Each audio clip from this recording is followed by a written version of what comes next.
All right, this is a video just to finish up the little bit that we had left in the section 7.2 notes. That homework is going to be due on April 16th for us, and I'm moving the 7.3 and the quiz that goes with chapter 5 and these first two sections of chapter 7. That's going to be on 4/20. So let's just go ahead and finish this up. I'll scroll down to where we stopped in class. We had just defined, just to kind of recap, what a union, intersection, and complement was.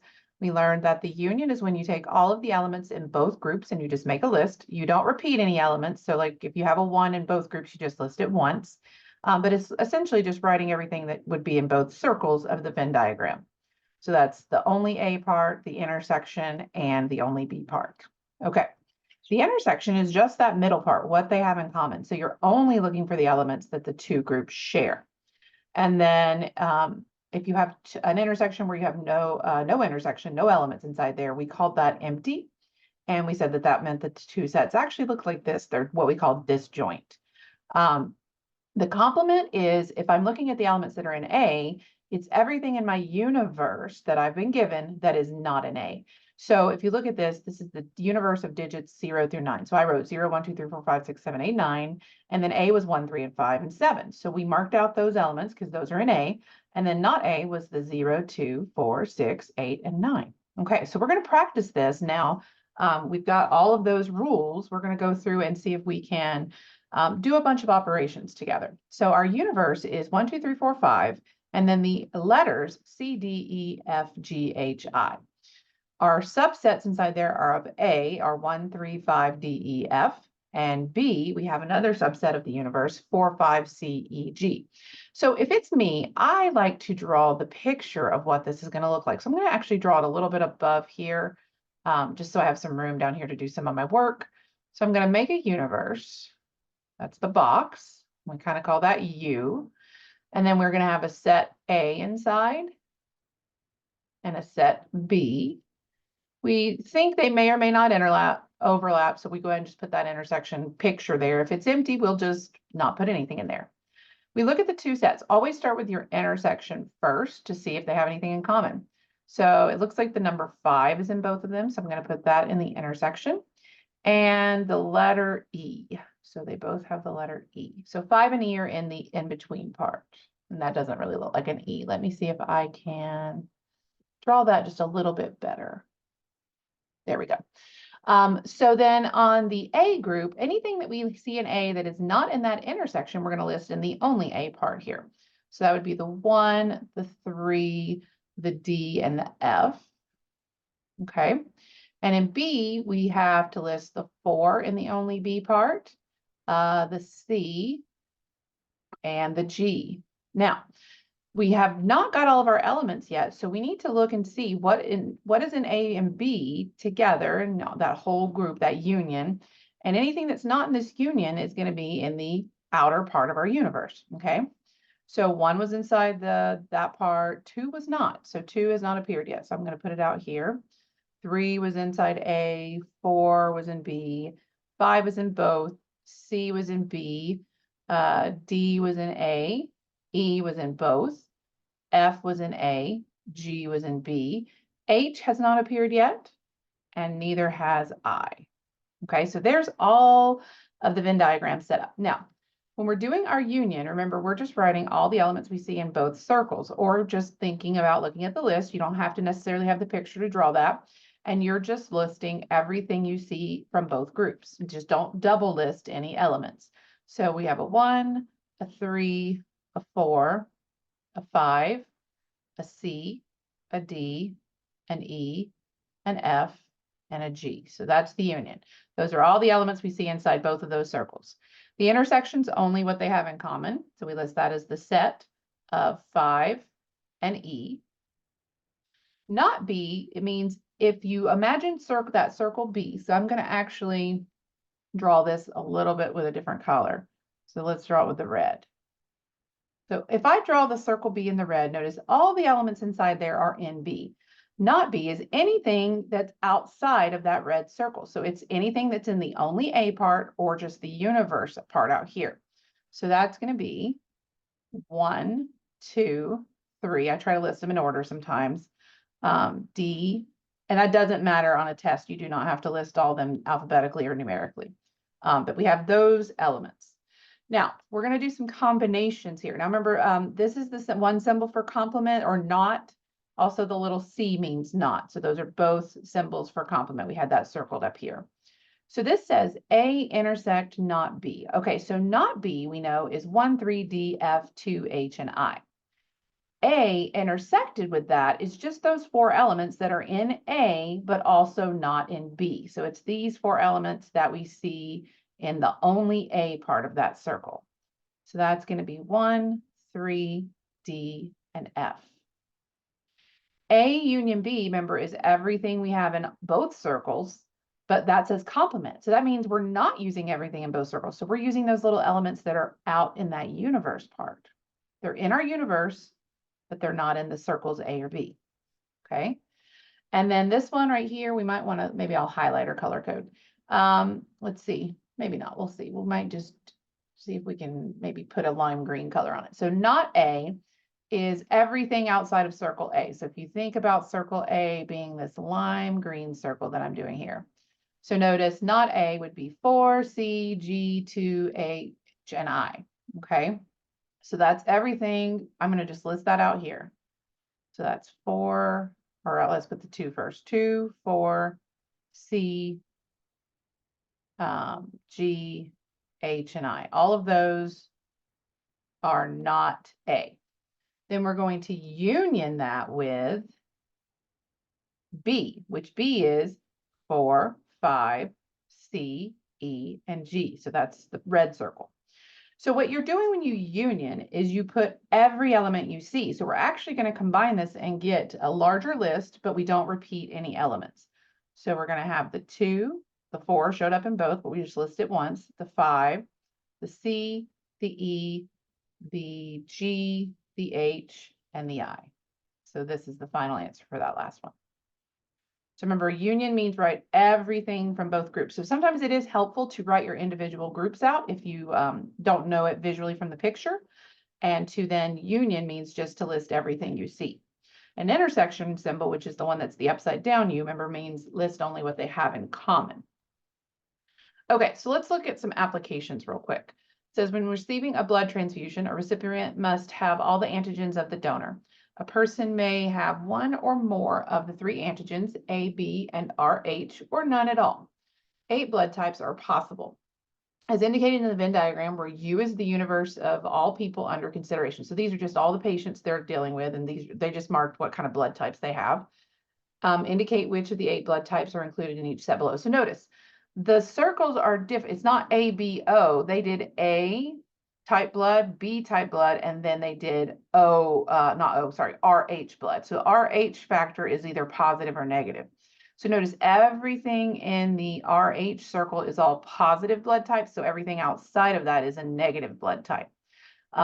Notice that O positive and O negative are out here because they do not have to deal with type A or B blood. So the people who have O and a positive, they're going to be in the only RH box.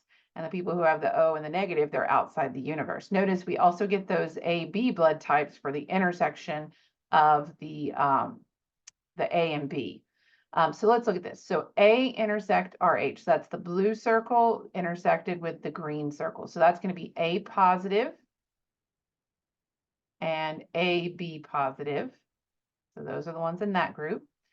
Not A. So I sometimes like to write what that would be. So not A is the B minus, especially since we have 3 circles, the B plus, the O plus, and the O minus. So notice I'm looking at anything outside the blue circle. And then intersect that with B, which is AB minus, B minus, because that's the red circle, AB plus, and B plus. So notice those are all the things inside the red circle. When we intersect, we only look for what they have in common. So that's going to be B minus and B plus. Okay, so this answer is the B minus and the B plus. Okay, so that's what we have for those groups. Then B, union with RH. So remember, this just means write everything in the red and green circle together. Just don't repeat any elements because union's just everything we see in both circles. So we have, I'm just going to start at the top. We have the AB minus, the B minus, AB plus, the B plus. That's everything red circle. And then we have two more items for the green circle, the A plus and the O plus. And there we go. So now we know how to do some operations with sets. Now, sometimes we don't want to write the individual elements. We may just want to tell someone how many elements belong to a specific set. We don't want to actually list them out like people's names or items. We just want to say there are 12 items in this circle. So if we don't want to list individual elements, but instead we want to be counting the number of elements, they will use this notation right here. So N of a set means tell me the number of elements in that set. Now it has to be a finite set because we can't count it if it's infinite. So let H be the group X is a positive whole number less than 10. So sometimes people like to write that out. So whole number can be anything from 0 and above, but they said less than 10. So that's going to go 0 to 9 because they did not say less than or equal to. So 0, 1, 2, 3, 4, 5, 6, 7, 8, 9. Sometimes I like to actually see the elements. I is X is less than 2 and X is greater than 2. So you can't, that's an empty set. There's no number that is exactly less than 2 and greater than 2 because it's an and statement at the same time. And then K is 1, 2, 3, 4, 5, 7, 11, and 13. At least that one they gave us.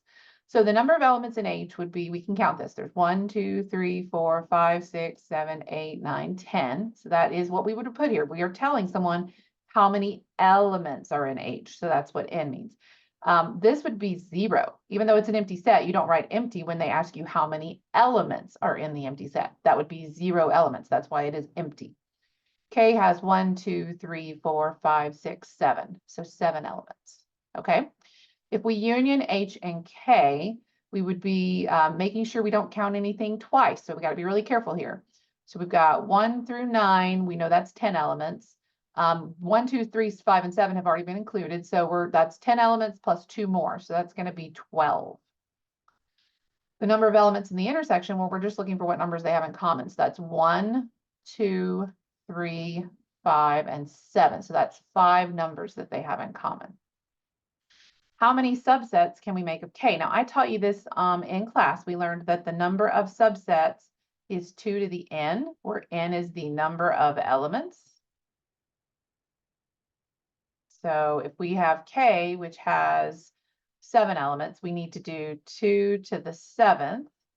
And we will want our calculator for that because that's not one. I think it's 128, but I want to double check it. So let me put it on my calculator. So 2 to the 7th power is, 128. So that would be a lot of subsets. Okay, we can also do, and this is our last problem for section 7.2, we can also do this type of thing from a table of information. So it says, let the universal set U be a set of all 120 students in a class. A is the set of students from the School of Arts and Sciences. So notice Arts and Sciences is this row. So there are 19 plus 21 total. So we can actually get the total over here if we wanted. So let's add that. So 19 plus 21 is 40. So there's 40 people in Arts and Sciences. If we add together the business group, that was 66. So that's our set B, the second row. Plus 14, that's going to be 80. And notice that adds to the 120 students. So all the students they were talking about are either in arts and sciences or businesses in this specific problem. And then we have 2 columns where we're telling what level of school they're in. So they're either freshmen or sophomores. So if we add those just to get some totals so we know how many we have of each kind, 19 plus 66 tells me I have 85 total freshmen. And 21 plus 14 tells me I have 35 sophomores. Now, we may or may not need all of those totals. I just like to find them so that I know it. But this very first one says number of students that are in the business. So that would be the 80 that we added. So the number of students in business intersect sophomore. This is an actual piece of our where the two things overlap. So business overlaps sophomores at 14. That means there are 14 people in this class that are both business major and sophomores at the same time. Now this one will be a little trickier. This says the number of students that are sophomores or they are in the arts and sciences. So if you look at that, the number of sophomores is 35. The number of people in arts and science is 40, but we counted 21 of those people twice. Because if you look right here, if I can highlight this row and this column, oops, won't let me do the column. Let's see if I can erase that part. I'll just circle the column in blue. Notice that they overlap. We have counted those 21 people twice. So we need to subtract off that because we don't want to count those people twice. So 35 plus 40 minus 21, there's going to be 54 students that are either sophomores or they are in the arts and science major. Now, we're going to actually give that in 7.3. That's an official formula that we're going to learn. It's actually the very first thing you see. If you're doing a union of two sets and you're counting the elements, you do the number of elements in the first group plus the number of elements in the second group minus anybody you double counted. So I've kind of already led us into that, but we will officially define that and practice with that more on our Tuesday class next week. Hope this helps.